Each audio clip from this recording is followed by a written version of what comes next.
doctor Esteban Ortiz. Bienvenidos.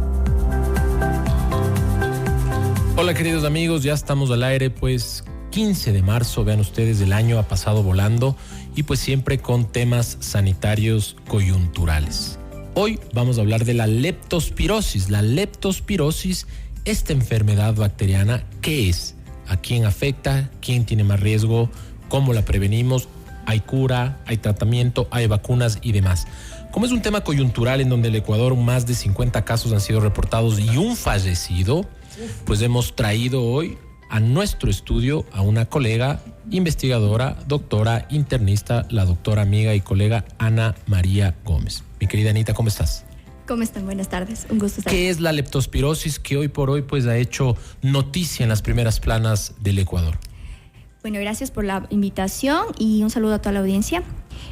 Algo muy importante a mencionar es que esta enfermedad es una enfermedad endémica. Entonces, las enfermedades endémicas quiere decir que conviven con nosotros. Eso como primera definición. Claro, que la gente sepa que no es nueva, no ha venido en avión, sino que ha estado aquí, Exactamente, ¿no? eso es súper importante. Entonces, convivimos con ella y tenemos un número de casos reducidos porque las condiciones epidemiológicas o ambientales, básicamente, no han cambiado en los últimos años. Pero recordemos que tenemos un ciclón que estuvo cerca de nuestra tierra y pues cambiaron las condiciones climáticas y ha habido inundaciones. Entonces, esta bacteria, es una infección bacteriana, aprovecha el ambiente húmedo, sobre todo inundaciones, en áreas donde la sanitización pues no es la adecuada.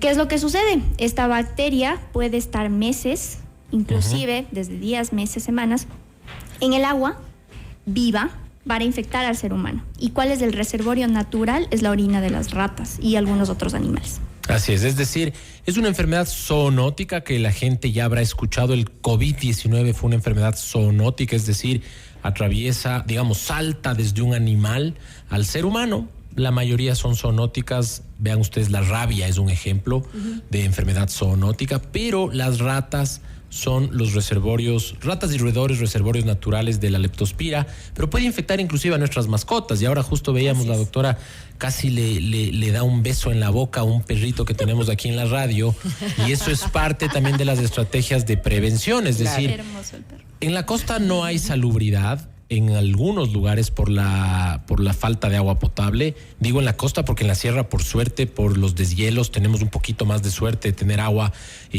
corriente, ¿no?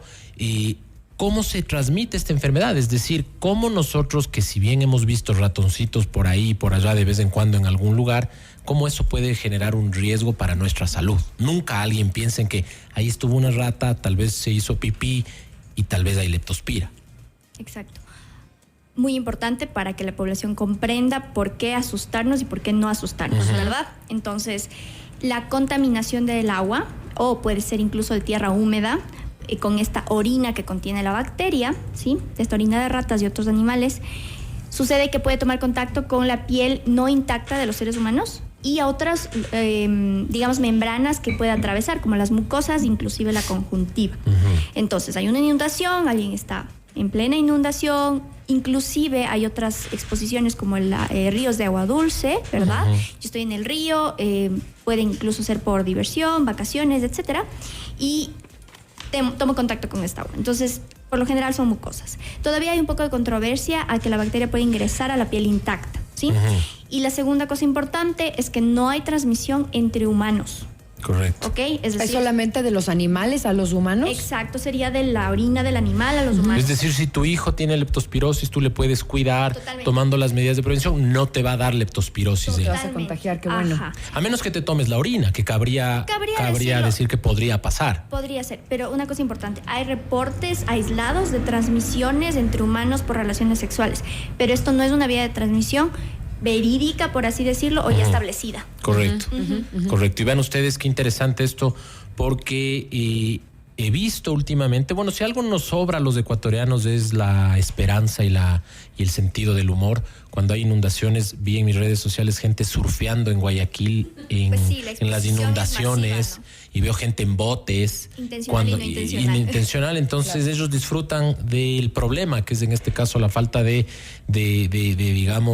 alcantarillado, pero hacer eso obviamente está proscrito. Imaginen ustedes cuando se inunda una calle, el agua de todas esas cañerías, de todos los desagües, sube a la superficie y por ahí tienes que caminar. Sí. Si ya caminas por obligación es entendible, pero no te metas a surfear por hecho el chistoso en aguas estancadas de inundaciones que hoy por hoy con este famoso Yaku, pues se han aumentado. Esteban, ¿no? Queremos invitar a nuestra audiencia para que hagan preguntas. Nos pueden escribir al 098-9999-819 con respecto a la entrevista del día de hoy del doctor Esteban Ortiz sobre la leptospirosis, que yo creo que no mucha gente la conoce. No es algo muy común, a pesar de que existe hace muchos años. Correcto. Según los datos nacionales, no sé si tú los has visto, pero justamente más o menos hay una tasa de por cada 100,000 ecuatorianos, 1 a máximo 2 casos por cada 100,000 ecuatorianos.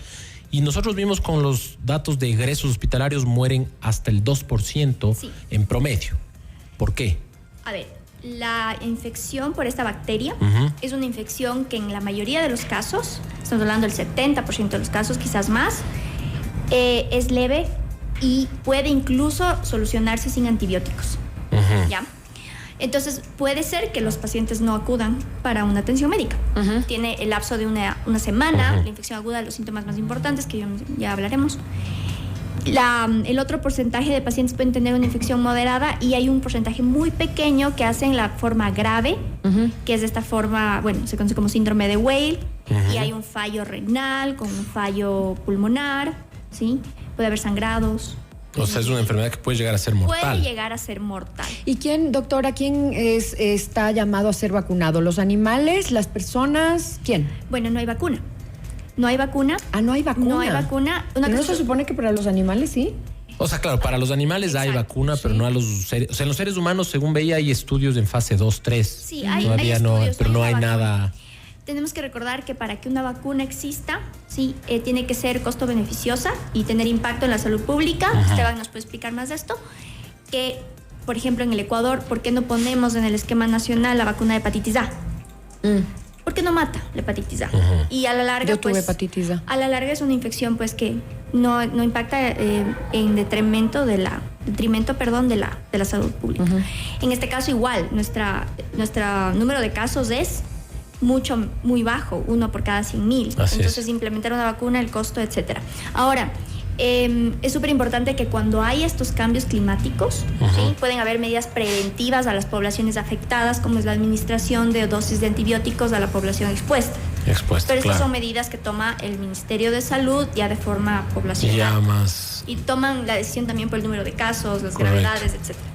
Vean ustedes que al menos a mí me pasó alguna vez en mi vida y me ha pasado algunas veces que uno se encuentra en el lugar menos esperado con excrementos de ratones en su casa. A veces se colan, la frontera, digamos, agrícola y la urbana está cada vez más cerca. Entonces uno vive en Tumbaco, en el valle de los Chillos, y al lado tiene un terreno baldío, al lado tiene un bosque.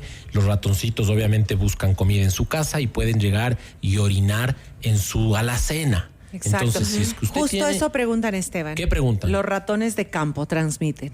A ver, ahí mi doctora, tenemos... Sí, son todos los roedores. Entonces, sí, estamos hablando de áreas rurales que podrían ser las que tienen menos agua potable, hay más aguas insalubres, hay más zonas de riego donde se mezclan con las heces de los animales y la orina.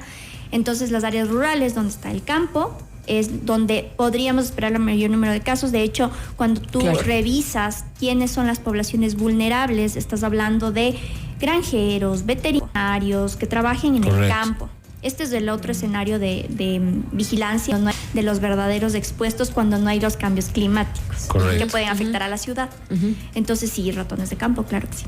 Claro que sí, vean ustedes el llamado de atención, si es que alguien tiene ratones en su casa, que puede llegar a pasar ratones o ratas, busque ayuda, ¿no? Ahora la gente que tiene casas de campo, por ejemplo, ¿no? Y pasan largas temporadas, cuando yo era niña, mucha de la gente en mi entorno tenía haciendas o casitas de campo, y salían el fin de semana, los feriados y hasta las vacaciones, que eran como 3 meses.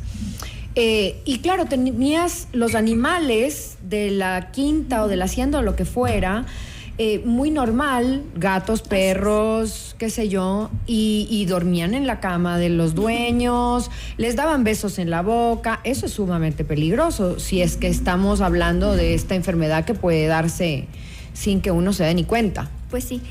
En las campañas de prevención para las áreas donde existe leptospira, ¿ok?, hay unos mensajes muy, muy claros, que básicamente es el aseo del domicilio y el aseo de las personas.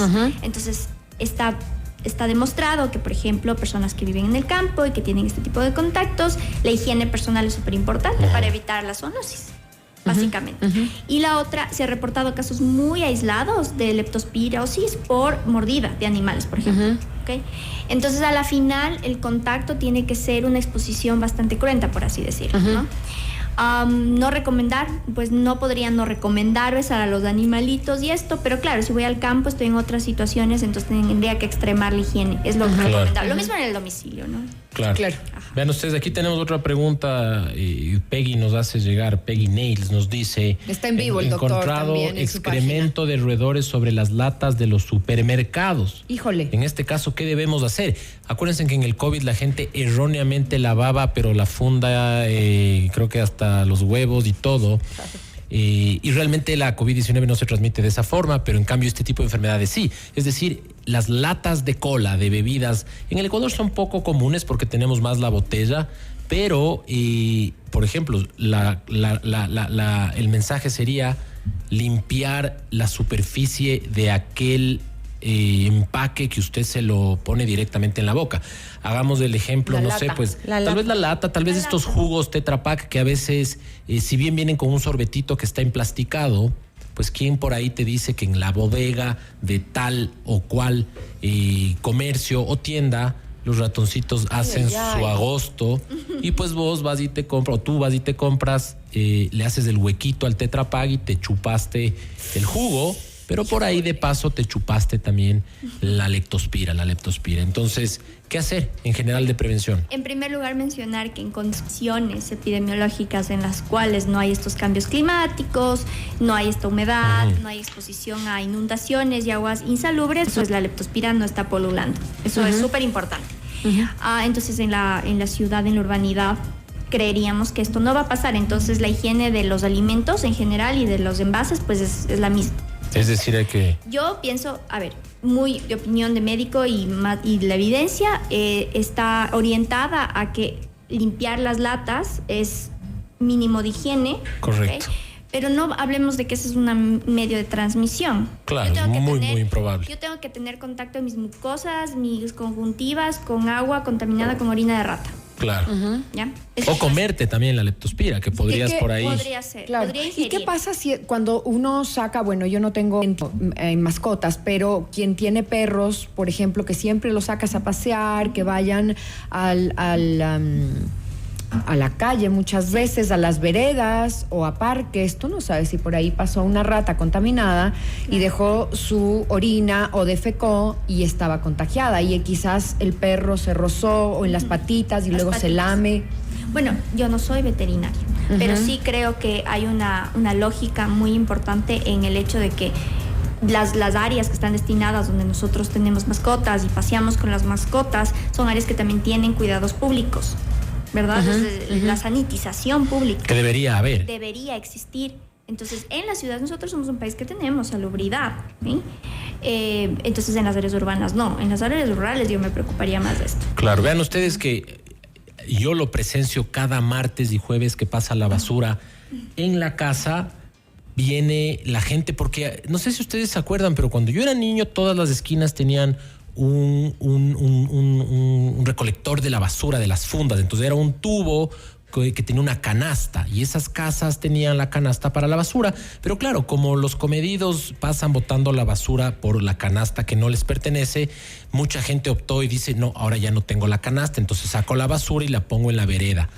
Pero eso, al menos donde en las zonas, digamos, marginales de las ciudades, hay perros callejizados que, por ejemplo, todos los días yo veo a los mismos perros que se hacen hueco las fundas, se comen lo que puedan comerse y después esos mismos perros entran donde la vecina, que es la dueña de la tienda o la dueña de las papas fritas.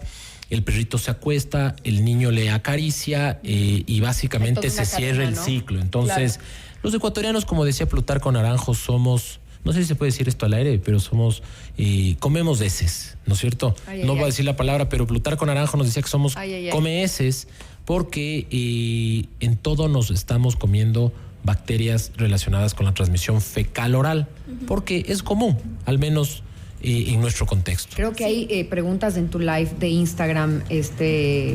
Sí, algunas preguntas nos dicen, bueno, yo sigo limpiando todos los víveres cuando compro. Yo en lo general les decía, vean, eso es más innecesario porque mejor cuídate de otra forma.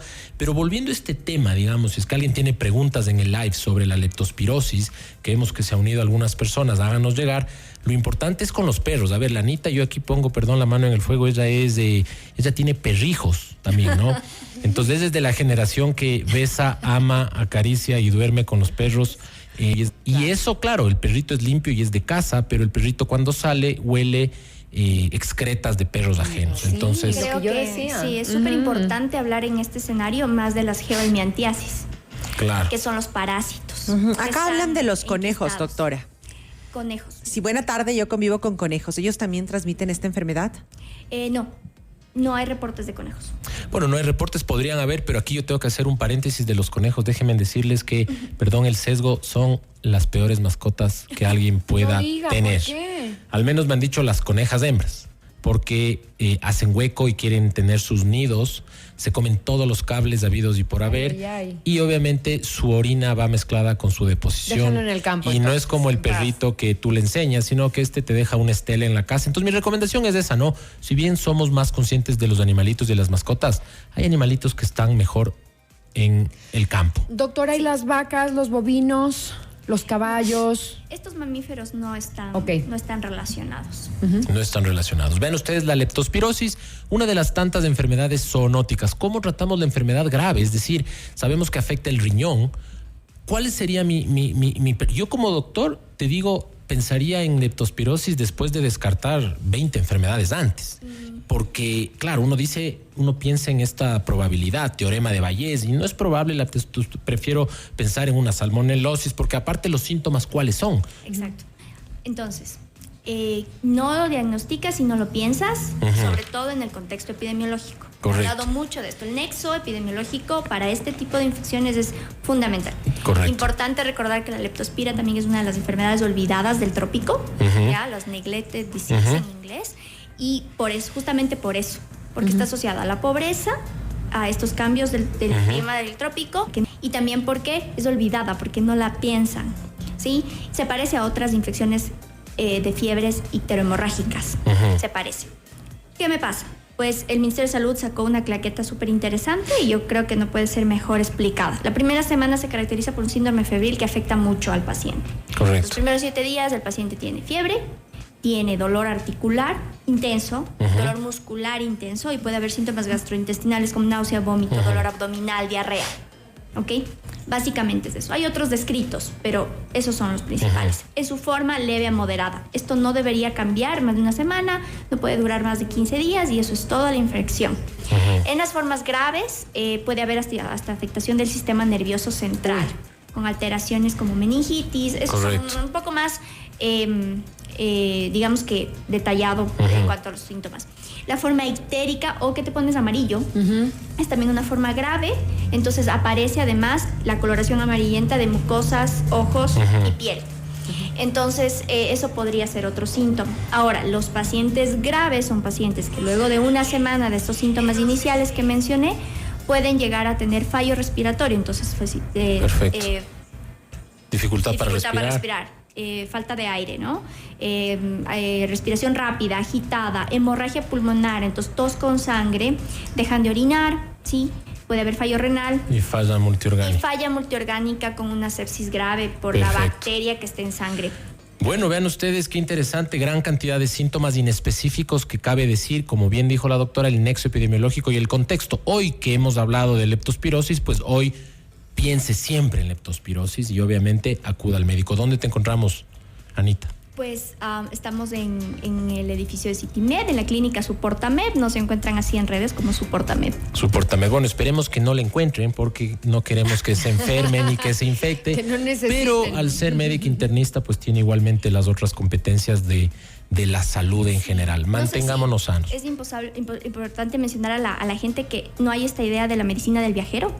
Correcto. Entonces, ahora, si nosotros viajamos a la costa, viajamos al trópico, en nuestro país o fuera Deberíamos de tener una asesoría, ¿no? Deberíamos tener una asesoría antes de viajar. Y esto Totalmente. también lo hacemos en la consulta. Esto es algo que no es una práctica, sí, porque los médicos tampoco es que hemos divulgado mucho esto, pero se puede prevenir infecciones. Qué bueno saber. Correcto, claro. Entonces, medicina del viajero, sobre todo si voy al trópico, súper importante. No, pues y aquí vienen los Excelente. turistas, los gringuitos que les decimos de cariño y se regresan con la revancha de Montezuma, que dicen por ahí que ustedes ya sabrán que es diarrea copiosa debido a que lo que a nosotros nos mata no nos hace nada, a ellos les puede enfermar gravemente porque nuestro sistema inmunológico Es distinto, vacunado claro. naturalmente de todas esas papas con cuero y cevichochos callejeros han generado una buena inmunidad natural.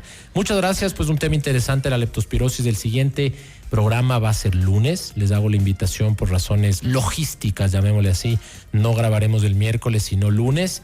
Y el día lunes vamos a hablar de un tema que es igualmente importante, que es la ansiedad. La ansiedad, ¿qué es la ansiedad? Todos parecería así, yo tengo ansiedad de comer algo o tengo ansiedad que realmente no me deja dormir. Así que estén enganchados lunes por este mismo espacio, como siempre. Les invitamos a que nos escuchen en Mundo Gracias, Salud. doctor. Gracias, Nos vemos el doctores. siguiente miércoles. Lunes. Un gusto. Lunes.